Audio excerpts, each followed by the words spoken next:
Hello guys! Welcome to my vlog. So ito ngayon ang buhay na parokya, buhay na simbahan. Ngayong umaga po, andito po kami sa San Pedro Calungsod Hall. Nakikita niyo po sa aking likuran ang mga ipamimigay namin sa celebration namin this coming Sunday for the 14th year anniversary ng parokya at saka 5th year dedication ng church and altar.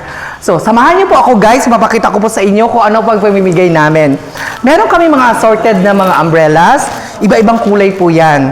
And then, yung bag po, ayan, pinasadya po namin yung paggawa ng bag para po ito sa mga church workers na nagsiserve dito sa parokya. Siyempre, kasama din po ang mga iba-ibang items tulad ng iba-ibang ballpen. So, ayan, may ballpen po kami, iba-ibang kulay. Meron, ang maganda po dito, may logo po siya at saka naka-embed po yung printed ng Corpus Christi. And then, meron din siyang, ano ba ito? 3D, Creative Visualization Lamp. Ayan. So then, meron din siyang lamp din yata ito.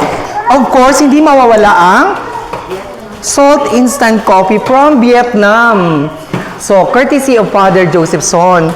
So, bawat isang bag, meron pong ganitong ilalagay. Next, meron din kaming religious items. Ayan.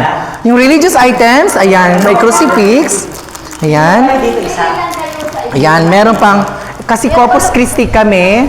So, Corpus Christi, meron kaming Blessed Sacrament or the Tabernacle or Blessed Sacrament, yes. And then, meron kaming image, small image ni Mama Mary.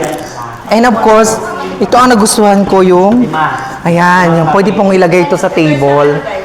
So, marami po siyang items. And then, meron pa rin ganito. Table stand din siya. And then, syempre, ipapakilala ko po sa inyo ngayong umaga ang aming worship coordinator, si Ate Pam. So, siya po alat ang busy ngayong umaga. Bisihan ngayon in preparation for our 14th year anniversary of our parish and dedication, 5th year dedication. It's a milestone po na dedication ng aming church. Yes. So, yun. Itong mga piniprepare namin ngayon ay para sa mga church workers na nag-instrument ng success ng aming parokya. So, yan ay bidang pilang pasasalamat namin. And sa Diyos, syempre po, our parish is Corpus Christi. So, it's the body and blood of Christ. The Eucharist mismo. So, happy anniversary sa aming lahat dito sa Corpus Christi. Yan. So much, Tita Pam. So, ikot pa tayo. Meron pa tayo dito ibibigay na kasamang rosary bracelet. Ayan.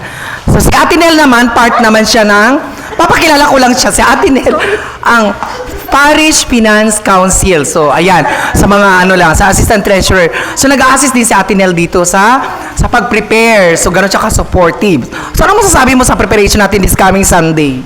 Ay, masaya ako dahil lahat po ng mga church workers, meron kaming mga giveaways sa tote bag, tapos coffee kay Father, 5 piraso. Sa coffee pa lang sold na ako. Tapos, yun, sinusuportahan ko yung vlog ni Rene. Parang,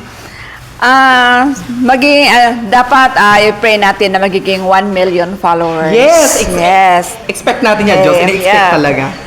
Ayan, thank you so much. So, ayan lang mga video. Sana po supportahan niyo po kami. And then, sana see you on my next vlog. Thank you, thank you. Yung mga tao na, mag-hi kayo, dali hi.